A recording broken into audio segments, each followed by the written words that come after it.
Today we are going to see single column cash book. Single column cash book is also called as simple cash book. So normal cash book தான் லெட்ஜரில் நம்ம எப்படி cash account prepare பண்ணுறோமோ அதே மாதிரி தான். So similar to cash account.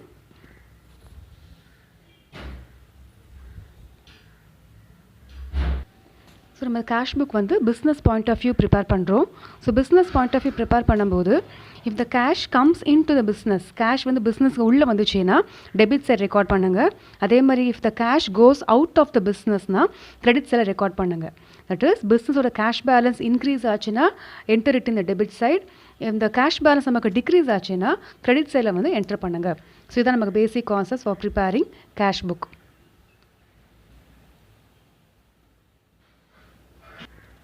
இப்போ ஒரு problem பார்க்கலாம்.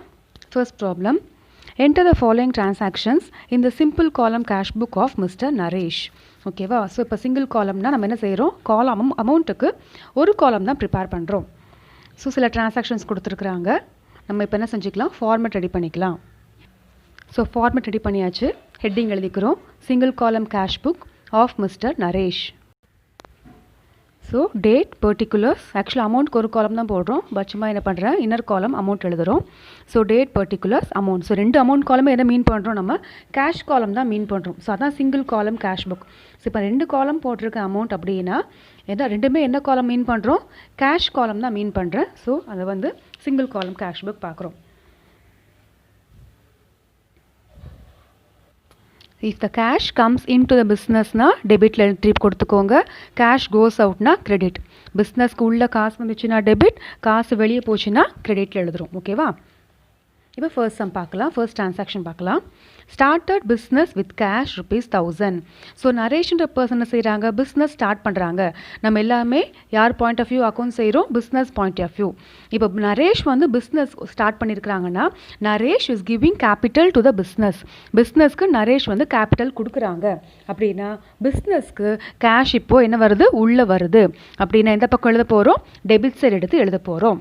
என்ன எழுத போகிறோம், யூஸ்வலாக என்ன ஜேர்னல் என்ட்ரி எழுதுவோம், இதுக்கு என்ன என்ட்ரி எழுதுவோம், ஆக்சுவலாக cash account debtor to capital account எழுதுவோம். So first date column debit side. So என்ன பண்ணுறாங்க, கேஷ் பிஸ்னஸ் ஸ்டார்ட் பண்ணுறதுனால cash comes in to the business. So debit side எழுதுகிறேன். ஸோ என்ன இயர் கொடுத்துருக்குறாங்க, 2013 செப்டம்பர் 1. டெபிட் சைடுனா எப்படி நம்ம ஸ்டார்ட் பண்ணுவோம், எல்லாத்துக்குமே 2ன்னு தான் ஆரம்பிக்கிறோம். ஸோ 2 எதுக்காக கேஷ் கொடுத்துருக்குறாங்கன்னா கேபிட்டலுக்காக. தட் இஸ் பிஸ்னஸ் ஸ்டார்ட் பண்ணுறாங்க. பிஸ்னஸ் ஸ்டார்ட் பண்ணுறாங்கன்னா கேபிட்டல் ஃபார்மில் வந்து அமௌண்ட் கொடுத்துருக்குறாங்க. ஸோ 2 கேபிட்டல் அக்கௌண்ட், அமௌண்ட் காலம் 1000. Second transaction, purchased goods for cash. என்ன செய்கிறாங்க, கூட்ஸ் வாங்குறாங்க. கேஷை கொடுத்து கூட்ஸ் வாங்குறாங்க. அப்படின்னா நம்ம எல்லாமே கேஷ் தான் பார்க்குறோம். கூட்ஸ் வருதா போகுதான்னு பார்க்கல, நம்ம என்ன பார்க்குறோம், எல்லாமே கேஷ் பாயிண்ட் ஆஃப் வியூ தான் பார்க்குறோம். பிஸ்னஸ்க்கு இப்போ கேஷ் வருதா போகுதா, ஓகேவா, எல்லாமே cash point of view. Cash comes இன்னா கேஷ் கோஸ் அவுட்டா, அதான் பார்க்குறோம். ஓகேவா? ஸோ கூட்ஸ் வாங்குறாங்க, ஆனால் எப்படி வாங்குறாங்க, கேஷ் கொடுத்து வாங்குறாங்க. So cash going out of the business, வெளியே போகுது. கேஷ் நமக்கு வெளியே போகுது. கேஷ் வெளியே போச்சுன்னா எந்த பக்கம் எழுத போகிறோம், கிரெடிட் சைடு. ஸோ கிரெடிட் சைடில் டேட் எழுதிக்கோங்க, 2013 செப்டம்பர், டேட் 2. கிரெடிட் சைடுன்னு எப்படி ஆரம்பிக்க போகிறோம், பைன்னு ஆரம்பிப்போம். என்ன பண்ணியிருக்கிறாங்க, கூட்ஸ் என்ன பண்ணியிருக்கிறாங்க, வாங்கியிருக்கிறாங்க. So by purchases account, amount 400. அடுத்தது 4 சோல்டு கூட்ஸ் ₹840. ஸோ கூட்ஸுக்கு சேல் பண்ணுறாங்க. எப்படி சேல் பண்ணுறாங்கன்னு சொல்லி கொடுக்கல, கேஷாக கிரெடிட்டான்னு கொடுக்கல, ஒன்றுமே கொடுக்கலனா நம்ம என்ன அசியூம் பண்ணிக்கிறோம், கேஷுக்கு தான் சேல் பண்ணியிருக்கிறாங்க. ஸோ கூட்ஸ் சேல் பண்ணியிருக்கிறாங்க அப்படின்னா கேஷ் நமக்கு என்ன வரும், பிஸ்னஸ்க்கு உள்ளே வருது. So cash comes in to the business. Cash comes என்ன எந்த பக்கம் எழுத போகிறோம், டெபிட் சைடு. ஸோ டெபிட் சைடில் டேட் 4/2 என்ன பண்ணியிருக்கிறாங்க, சேல் பண்ணியிருக்கிறாங்க. So 2 sales account 840. ஆக்சுவலி இது எல்லாமே நமக்கு ஒரு லெட்ஜர் அக்கௌண்ட் மாதிரி தான். இப்போ கேஷ் சேல்ஸ் பண்ணாங்கன்னா என்ன என்ட்ரி எழுதுவோம், ஆக்சுவலாக நம்ம cash account debtor to sales account எழுதுவோம் இல்லையா. So cash account debtor to sales account எழுதுகிறோம். என்ன செய்வோம் ஆக்சுவலாக இது நமக்கு இப்போது கேஷ் அக்கௌண்ட் லெஜர் ப்ரிப்பேர் பண்ணுற மாதிரியே தான் இது. ஸோ கேஷ் புக்னால் இது நம்ம அப்படியே நமக்கு கேஷ் அக்கௌண்ட் தான். ஸோ கேஷ் எந்த பக்கம் வந்திருக்கு, டெபிட் சைடு. ஸோ டெபிட்டில் எழுதுவோம், எது எழுதுவோம், கிரெடிட்டில் உள்ளது எழுதுவோம். என்ன இருக்குது கிரெடிட்டில், to sales account. So to sales account அவ்வளோதான். So cash book is nothing but it is a cash account. ஓகேவா? ஸோ அதே தான் எப்படி நம்ம ஜேர்னல் லெஜர் போஸ்ட் பண்ணுறோமோ அதே மாதிரி தான் என்ன பண்ணுறோம், நம்ம சிங்கிள் காலம் கேஷ் புக்கை ப்ரிப்பேர் பண்ணுறோம். So what is the amount, 840 எழுதியாச்சு. Next transaction 5, paid cash to Prabhu. என்ன பண்ணுறோம், பிஸ்னஸ் வந்து பிரபுக்கு கேஷ் பே பண்ணுறாங்க. That means cash is going out, வெளியே போகுது. வெளியே போச்சுன்னா கிரெடிட் சைடு எடுத்து எழுத போகிறோம். ஸோ கிரெடிட் சைடு 5 பை யாருக்கு பே பண்ணுறோம், பிரபுக்கு. So by Prabhu account 200. Next transaction received from Ashok. So Ashok கிட்ட இருந்து ரிசீவ் பண்ணுறாங்க. என்ன ரிசீவ் பண்ணுறாங்கன்னு மென்ஷன் பண்ணலை. அப்போ எதை ரிசீவ் பண்ணியிருப்பாங்க, கேஷ் தான் ரிசீவ் பண்ணியிருக்கிறாங்க. அப்போ கேஷ் ரிசீவ் பண்ணுறாங்கன்னா cash comes in to the business, பிஸ்னஸ்க்கு உள்ளே வருது அப்படின்னா டெபிட் சைடு எடுத்து எழுத போகிறோம். ஸோ டேட் 7/2 யார்கிட்டேருந்து ரிசீவ் பண்ணுறோம், அசோக் கிட்டேருந்து. So to Ashok account 700. Next purchased goods from Bharathi rupees 2000. Goods வாங்கியிருக்கிறாங்க. ஓகேவா? நம்ம எல்லாமே எதை ரெக்கார்ட் பண்ணுவோம், ஒன்லி கேஷ் டிரான்சாக்ஷன்ஸ் தான் ரெக்கார்ட் பண்ணுவோம். கேஷ் கம்ஸ் இன்னா தான் இந்த பக்கம், கேஷ் கோஸ் அவுட்னா தான் கிரெடிட் சைடு. இங்கே வந்து கேஷ் சம்மந்தமாக வரலன்னா நம்ம என்ன செய்ய மாட்டோம், ரெக்கார்ட் பண்ண மாட்டோம். So only cash transactions R recorded இன் த கேஷ் புக். இப்போ பர்ச்சேஸ்ட் கூட்ஸ் ஃப்ரம் பாரதின்னு கொடுத்துருக்குறாங்க.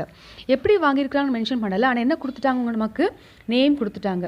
ஸோ எப்போ நமக்கு நேம் முக்கியமாக எடுத்துக்க போகிறோம், அவங்க வந்து கிரெடிட்டுக்கு வாங்கியிருந்தாங்கன்னா தான் நமக்கு நேம் முக்கியமாக கொடுத்துருப்பாங்க. அப்படின்னா இது என்ன டிரான்சாக்ஷன், நமக்கு credit transaction. So credit transaction will not come in the cash book. So cash புக்கில் கிரெடிட் டிரான்சாக்ஷன் எடுத்து எழுத வேண்டாம். அப்போ நம்ம இதை அப்படியே விட்டுடலாம். பெய்ட் ரெண்ட், ரெண்ட் பே பண்ணியிருக்கிறோம். ஸோ ரெண்ட் எப்படி பே பண்ணுவோம், கேஷாக தான் பே பண்ணியிருப்போம். அப்போ கேஷ் நம்ம பே பண்ணுறோம், ரெண்ட்டுக்கு வந்து கேஷாக பே பண்ணும்போது கேஷ் உள்ளே வருதா வெளியே போகுதா, நம்ம தான் பே பண்ணியிருக்கிறோம். அப்போ கேஷ் நமக்கு வெளியே போகுது. ஸோ கிரெடிட் சைடு எடுத்து எழுத போகிறோம். Credit side by rent account amount 100. Next sold goods for ₹500. கூட்ஸை சேல் பண்ணுறாங்கன்னு தான் கொடுத்துருக்குறாங்க, கேஷாக கிரெடிட்டான்னு கொடுக்கல. ஸோ ஒன்றுமே கொடுக்கல, நேமும் கொடுக்கல. அப்போ நம்ம என்ன அஸ்யூம் பண்ணிக்கலாம், கேஷுக்கு தான் சேல் பண்ணியிருக்கிறாங்க.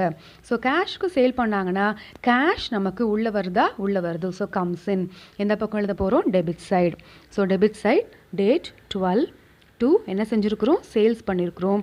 So to sales account amount 500.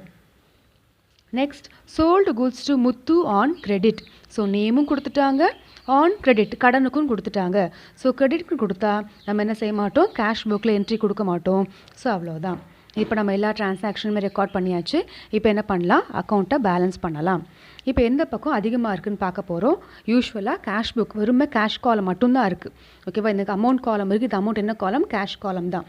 So வெறுமை கேஷ் காலம் மட்டும் இருக்கும்போது எப்போதுமே நமக்கு எந்த சைட் டோட்டல் தான் அதிகமாக இருக்கும்னா டெபிட் சைட் டோட்டல் தான் கண்டிப்பாக அதிகமாக இருக்கும். ஓகேவா? ஸோ ஃபர்ஸ்ட் என்ன பண்ணிக்கிறேன், இந்த பக்கம் டோட்டல் போட்டுக்கோங்க. இப்போ நம்ம டெபிட் சைட் டோட்டல் 3040. ஸோ அதே டோட்டல் எடுத்து கிரெடிட் சைடு எடுத்து எழுதியாச்சு.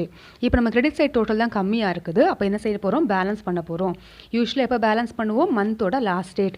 ஸோ செப்டம்பர்னா last date is 30. Credit side வரதுனால பைன்னு ஆரம்பிக்கிறோம், பேலன்ஸ் பண்ணுறோம். அப்போ என்ன எழுதுவோம், by balance carry down C/D. என்ன செய்யுங்க, 3040லேருந்து இந்த 200 400 100 என்ன செய்கிறோம், மைனஸ் பண்ணோன்னா we will get 2340. ஸோ இதுதான் பை பேலன்ஸ் கேரி டவுன். இது என்ன பண்ணிக்க போகிறோம், நெக்ஸ்ட் மந்த் அப்படியே எடுத்து எழுதுகிறோம். So next month balance, opening balance செப்டம்பர்னா what is the next month, October. First date 1, டெபிட்டில் ஆரம்பித்தா 2, பேலன்ஸ் ப்ராட் டவுன். அப்படின்னா ஸ்டார்ட் பண்ணும்போது இவ்வளோ ₹1000 வச்சு பிஸ்னஸ் ஸ்டார்ட் பண்ணியிருக்கிறாங்க. இதெல்லாம் பிஸ்னஸ் கேஷ் வந்திருக்கு. இதெல்லாம் பிஸ்னஸ் ஸ்பெண்ட் பண்ண amount.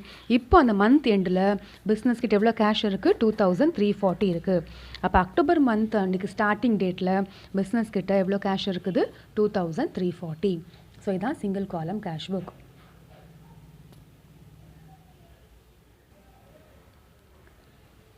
Problem number 2. Enter the following transactions in a single column cash book of Mr. Praveen. So இப்போ நம்ம single column cash book prepare பண்ண போகிறோம். ஸோ ஃபர்ஸ்ட் நம்ம ஃபார்மேட் ரெடி பண்ணிக்கலாம். ஸோ ஃபார்மட் ரெடி பண்ணியாச்சு. இப்போ ஒவ்வொரு டிரான்சாக்ஷனாக பார்க்கலாம். So first transaction. ஸோ அதே சேம் ரூல் தான். கேஷ் டிரான்சாக்ஷன்ஸ் மட்டும்தான் ரெக்கார்ட் பண்ணுவோம். கிரெடிட் டிரான்சாக்ஷன்ஸ் கொடுத்தா ரெக்கார்ட் பண்ண மாட்டோம். அதுமாதிரி கேஷ் கம்ஸ் இன்னா டெபிட் எழுதுகிறோம், கேஷ் கோஸ் அவுட்னா கிரெடிட் எழுதுகிறோம். தட் இஸ் கேஷ் பேலன்ஸ் நமக்கு இன்க்ரீஸ் ஆச்சுன்னா டெபிட் எழுதுகிறோம், கேஷ் பேலன்ஸ் நமக்கு டிக்ரீஸ் ஆச்சுன்னா கிரெடிட் சைடு எழுதுகிறோம். First transaction started business with cash. எல்லாமே பிஸ்னஸ் பாயிண்ட் ஆஃப் வியூ பார்க்குறோம். ஸோ பிஸ்னஸ் ஸ்டார்ட் பண்ணுறாங்கன்னா பிஸ்னஸ்க்கு கேஷ் கம்ஸ் இன்னா கோஸ் அவுட்டா. அப்போ ஓனர் வந்து is giving cash to the business, பிஸ்னஸ்க்கு கேஷ் கொடுக்குறாங்க அப்படின்னா பிஸ்னஸ்க்கு கேஷ் உள்ளே வருது. So cash comes in. Cash comes இன்னா எந்த பக்கம் எடுத்து எழுதணும், டெபிட் சைடு எடுத்து எழுத போகிறோம். So debit side first date எழுதிக்கிறோம் 2014 January 1. டெபிட்டில் வந்துச்சுன்னா வில் ஸ்டார்ட் வித் 2. ஸோ 2ன்னு போட்டு ஆரம்பிக்கிறோம். என்ன பண்ணுறாங்க, பிஸ்னஸ் ஸ்டார்ட் பண்ணுறாங்க. ஸோ பிஸ்னஸ் ஸ்டார்ட் பண்ணுறாங்கன்னா அதுக்கு என்ன பேர் கொடுக்குறோம், என்ன கொடுக்குறாங்க, அதுக்கு ஸ்டார்ட் பண்ணும்போது இன்வெஸ்ட் பண்ணுற அமௌண்ட்டுக்கு capital. So to capital account 10,000. கேபிட்டல்ன்ற வேர்ட் மென்ஷன் பண்ணலை. ஸோ நம்ம தான் என்ன பண்ணுறோம், கேபிட்டல்னு எடுத்துக்கிறோம். ஏன்னா பிஸ்னஸ் ஸ்டார்ட் பண்ணும்போது என்ன என்ட்ரி ஆக்சுவலாக நமக்கு கேபிட்டல் தான் கொடுக்குறாங்க. ஓகேவா. ஸோ பிஸ்னஸ் ஸ்டார்ட் பண்ணும்போது கொடுக்குற அமௌண்ட் பேர் கேபிட்டல். அடுத்தது purchased goods for cash. Goods என்ன பண்ணுறாங்க, கேஷ் கொடுத்து வாங்குறாங்க. கேஷ் கொடுத்து வாங்கினாங்கன்னா கேஷ் நமக்கு என்னவாகுது, வெளியே போகுது அப்படின்னா credit side. So credit side date எழுதுகிறோம். டேட் நமக்கு 2014 January 5. கிரெடிட் சைடுன்னு எப்படி ஸ்டார்ட் பண்ண போகிறோம், எப்போதுமே பைன்னு தான் ஆரம்பிக்கிறோம். என்ன பண்ணுறாங்க, கூட்ஸ் வந்து வாங்குறாங்க. So will mention as by purchases. கொள்முதல் வாங்கினாங்கன்னா purchases 4,000. Next purchased goods from X and go. So X and Co கிட்ட இந்த கூட்ஸ் வாங்குறாங்க. நம்ம எல்லாமே கேஷ் டிரான்சாக்ஷன்ஸ் மட்டும்தான் ரெக்கார்ட் பண்ணுறோம், கிரெடிட் டிரான்சாக்ஷன்ஸ் ரெக்கார்ட் பண்ணலை. ஸோ இங்கே நேம் கொடுத்துருக்குறாங்க. ஸோ கேஷாக கிரெடிட்டான்னு கொடுக்கல. நேம் கொடுத்தா என்ன அசியூம் பண்ணிக்கிறோம், கிரெடிட்டுக்கு தான் வாங்கியிருக்கிறாங்க அப்படின்னா இந்த டிரான்சாக்ஷன் நம்ம ரெக்கார்ட் பண்ண போகிறது இல்லை. ஸோ விட்டுருங்க. Paid into bank. Paid into பேங்க்னா பேங்க்கில் கொடுக்குறாங்க. என்ன கொடுக்குறாங்க, கேஷ் வந்து என்ன பண்ணியிருக்கிறாங்க, பேங்க்கில் பே பண்ணியிருக்கிறாங்க. நம்ம அக்கௌண்ட் தான் பேங்க்லேயும் பே பண்ணியிருப்பாங்க. இருந்தாலும் இப்போ பிஸ்னஸ்லேருந்து கேஷ் இப்போ எங்கே போகுது, பேங்க்குக்கு போகுது. ஓகேவா. ஸோ நம்ம பணம் தான், ஆனால் இப்போ என்னவாகுது, நம்மக்கிட்ட இருந்து அந்த அமௌண்ட் வந்து பேங்க்குள்ளே போகிறதுனால cash is going out. Cash இப்போ என்ன பண்ணுறது, வெளியே போகுது அப்படின்னா கிரெடிட்ஸ் எடுத்து எழுதுகிறோம் by bank. Amount 3,000. Next paid X and Co. X and கோக்கு பே பண்ணுறாங்க. என்ன பே பண்ணுறாங்க, அப்போ கேஷ் தான் பே பண்ணுறாங்க. ஸோ கேஷ் பே பண்ணுறாங்கன்னா கேஷ் நமக்கு என்னவாகுது, கோஸ் அவுட். ஸோ வெளியே போகுது. வெளியே போச்சுன்னா credit side. So date by யாருக்கு பே பண்ணுறாங்க, X and Co account 2,000. Next sold goods for cash. கேஷுக்கு சேல் பண்ணுறாங்க. கேஷுக்கு சேல் பண்ணாங்கன்னா cash comes into the business. Cash நமக்கு உள்ளே வருது. ஓகேவா. ஸோ டெபிட் சைடு 18/2 என்ன செய்கிறாங்க, சேல்ஸ் பண்ணுறாங்க, விற்பனை. So 5,800. Next sold on credit to Y and go. So அவங்களே என்ன கொடுத்துட்டாங்க, ஒய் அண்ட் கோக்கு சேல் பண்ணுறாங்க, கிரெடிட்னு கொடுத்துட்டாங்க. ஸோ கிரெடிட் டிரான்சாக்ஷன்ஸ் நம்ம எழுத மாட்டோம். ஸோ விட்டுறலாம். Paid salary. சேலரி பே பண்ணுறாங்க. ஸோ சேலரி எப்படி தான் பே பண்ணுவாங்க, கேஷாக தான் பே பண்ணுவாங்க. ஸோ கேஷ்னு வேர்டு இல்லை, ஆனால் என்ன அர்த்தம், கேஷாக பே பண்ணியிருக்கிறாங்க.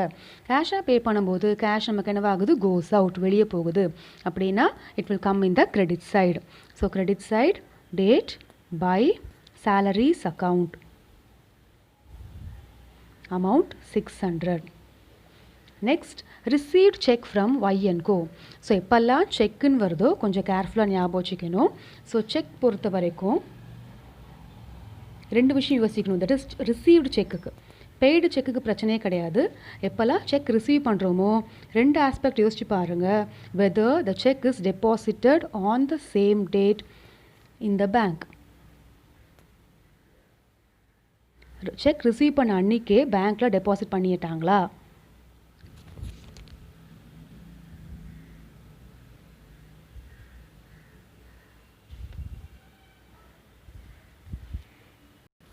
செக் ரிசீவ் பண்ண அன்றைக்கே பேங்க்கில் டெபாசிட் பண்ணியிருக்கிறாங்களா, இல்லைனா செக் ரிசீவ் பண்ண அன்றைக்கி பேங்க்கில் டெபாசிட் பண்ணலையா அப்படின்னு பார்க்குறோம். செக் ரிசீவ் பண்ண அன்றைக்கே பேங்க்கில் டெபாசிட் பண்ணிட்டாங்க அப்படின்னா பிரச்சனை கிடையாது. நம்ம செக் எப்படி எடுத்துக்க போகிறோம், செக் எங்கே போயிருச்சு, பேங்க்குக்கு போயிருச்சு. ஸோ நம்ம என்ன பண்ணுறோம், பேங்க்காக தான் ட்ரீட் பண்ணுறோம். ஒருவேளை செக் ரிசீவ் பண்ண அன்றைக்கே பேங்க்கில் டெபாசிட் பண்ணலை அப்படின்னா அந்த செக்கை நம்ம எப்படி எடுத்துக்கணும்? கேஷாக தான் எடுத்துக்கணும். So the cheque should be treated as cash. Check அப்போ ரிசீவ் பண்ணும்போது எப்போவுமே ஞாபகம் வச்சுக்க வேண்டிய பாயிண்ட், ரிசீவ்டு செக்னா செக்கை வந்து அன்றைக்கே பேங்க்கில் டெபாசிட் பண்ணிட்டோமா, இல்லைனா செக்கில் பேங்க்கில் டெபாசிட் பண்ணலையா. செக்கை பேங்க்கில் டெபாசிட் பண்ணிட்டோம்னா அந்த செக் எங்கே போயிருக்கும்? பேங்க்கில் போயிருக்கும். ஸோ நம்ம என்ன பண்ணுறோம்? செக்கை வந்து பேங்க்குன்னு எடுத்துக்கிறோம்.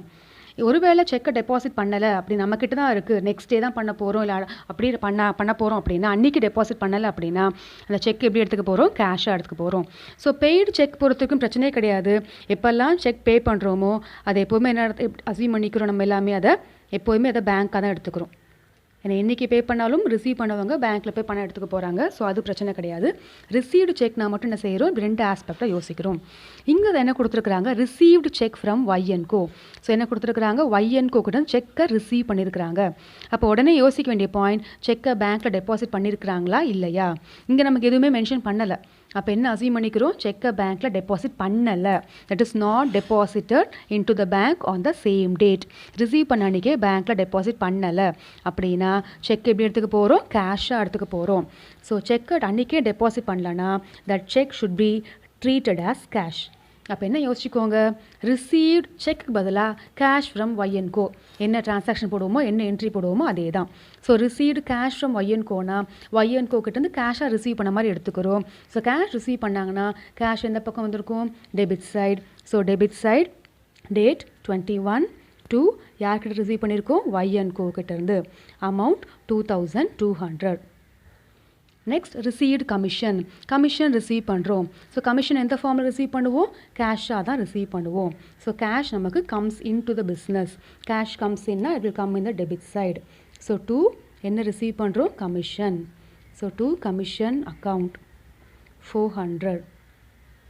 அடுத்து பர்ச்சேஸ்டு ஃபர்னிச்சர். ஃபர்னிச்சர் வாங்குகிறோம். ஃபர்னிச்சர் வாங்கினா கேஷ் என்னவா இருக்கும்? நமக்கு வெளியே போயிருக்கும். Cash goes out. நம்ம என்ன பார்த்தோம்? பர்ச்சேஸ் புக் சேல்ஸ் புக்கில் தான் அசட் வாங்கினா எழுத மாட்டோம். இது கேஷ் புக். கேஷ் புக் பொறுத்த வரைக்கும் கேஷ் வந்துச்சுன்னா டெபிட், கேஷ் வெளியே போச்சுன்னா கிரெடிட். அசட் வாங்குகிறோம், அதான் சேல் பண்ணுறோம்லாம் கவலை கிடையாது. கேஷ் விற்றாங்கன்னா பணம் இங்கே வரப்போகுது, கேஷ்க்கு வாங்கினாங்கன்னா இந்த வரப்போகுது. ஸோ இப்போ என்ன பண்ணியிருக்கிறாங்க? ஃபர்னிச்சர் வாங்கியிருக்கிறாங்க. ஸோ கேஷ் நமக்கு என்னவாயிருக்கும்? வெளியே போயிருக்கும். ஸோ கிரெடிட் சைடில் 815. So date 30 by furniture account 815. அடுத்து drawn from bank. drawnனா withdrawn, எடுக்கிறாங்க அர்த்தம். withdrew எப்படிலாம் கொடுத்துருக்கலாம். பேங்க்லேருந்து எடுக்கிறாங்க. என்ன எடுக்கிறாங்க? பேங்க்லேருந்து கேஷ் தான் எடுத்திருப்பாங்க. ஸோ பேங்க்லேருந்து கேஷ் எடுத்தாங்கன்னா இப்போது பிஸ்னஸ்க்கு உள்ள கேஷ் வருதா, வெளியே போகுதா?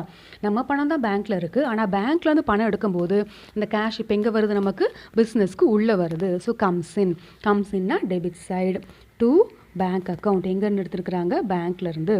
ஸோ 1500. அவ்வளோதான். இப்போ அக்கௌண்ட்டை க்ளோஸ் பண்ண போகிறோம். எப்போதுமே நமக்கு எந்த பக்கம் தான் அதிகமாக இருக்கும்? கேஷ் பொறுத்த வரைக்கும் டெபிட் சைடு தான் அதிகமாக இருக்கும். ஸோ டெபிட் சைடு டோட்டல் போட்டுக்கோங்க. So total is 19,900. Debit side தான் அதிகமாக இருக்குது. ஸோ இந்த பக்கம் பேலன்ஸ் பண்ண போகிறோம். ஜான்வரி மந்தோட லாஸ்ட் டேட். ஸோ லாஸ்ட் டேட்னா 31. கிரெடிட் சைடு வரதுனால பை எழுதிக்கிறோம், பேலன்ஸ் பண்ணுறோம். So by balance carry down. என்ன செய்கிறோம்? இதிலிருந்து இதை ஃபுல்லாக லெஸ் பண்ணி எழுத போகிறோம். ஸோ லெஸ் பண்ணி எழுதணுன்னா 9,485. இதை அப்படியே நெக்ஸ்ட் மந்த் கொண்டு போகிறோம். ஸோ நெக்ஸ்ட் மந்த்னா February 1st date 1. டெபிட்டில் வரதுனால 2ன்னு ஆரம்பிக்கிறோம். 2 பேலன்ஸ் ப்ராட் டவுன். இங்கே என்ன அமௌண்ட் இருக்குது? ஸ்ட்ரைட்டாக கேரி டவுனுக்கு ஸ்ட்ரைட்டாக இருக்கிற அமௌண்ட் எடுத்து எழுதுகிறோம். 9,485. ஸோ ஜான்வரி மந்த் ஃபுல்லாக இதெல்லாம் அந்த பிஸ்னஸ்க்கு கேஷ் வந்திருக்கு. இதுக்கெல்லாம் அவங்க செலவு பண்ணியிருக்கிறாங்க. இப்போ அந்த ஜான்வரி மந்த் எண்டில் அந்த பிஸ்னஸ் கிட்ட எவ்வளோ மீதி காசு இருக்குது? 9,485. ஸோ February மந்த் ஸ்டார்டிங்கில் எவ்வளோ கேஷ் வச்சு ஆரம்பிக்க போகிறாங்கன்னா 9,485 வச்சு தான் ஸ்டார்ட் பண்ண போகிறாங்க.